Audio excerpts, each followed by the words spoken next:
And a lift is a huge addition to our program because it allows us to transfer students that either can't bear weight or are heavier and need more assistance during the transfer, and actually transfer them safely from their wheelchair to the horse and back from the horse to their wheelchair. So the lift has really made a big addition, not only to our ability to transfer students onto our horse, but also into our carriage for our carriage driving program. Well, that is really great.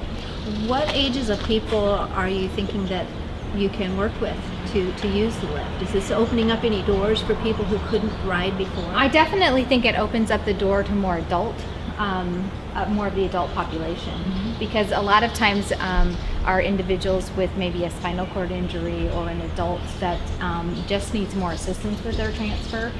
It's a difficult transfer from the wheelchair ramp to the horse because we usually need to do a standing pivot transfer of some type. Okay. But with the lift now, we can do that much easier, not only on the staff and the volunteers, but also on the horse and ultimately on the student that's being transferred. So I know specifically one student that we have that we're using it on the carriage feels much safer and much more comfortable with the transfer now that we've got the lift. Oh, that's great. Yeah. And I was thinking that if the transfer is just the beginning of the whole experience with therapeutic riding, so if that's easier for the student, then they're probably able to get a little bit more out of their sessions. Absolutely, absolutely.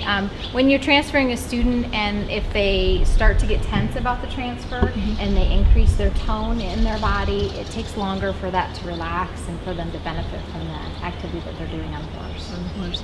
Well, it looks so exciting just to be on the horse, and I'm sure that that's a big part of what the students get from it. But can you tell us a little bit more about what they gain from the therapeutic session itself? Absolutely. We know that the horseback riding increases their balance and improves their posture, increases strength. It's great for relaxing those tight muscles and improving range of motion. So there's a whole host of physical benefits to riding, along with the emotional connection with the horse and with the volunteers and the staff that they're working with. When I've been here watching, that part is really evident. That's great. Absolutely. And I think that the beauty of it is it's really therapy without being therapy. So a lot of our clients have been in therapy for years or since they were little, and so having a therapy atmosphere that's in a barn where there's horses and cats and birds and is very different than the medical settings that they're used to being seen in. And so it really is a way different experience for them, and sometimes we can really get them motivated to start working on some things again that they hadn't been as motivated to do in the clinic.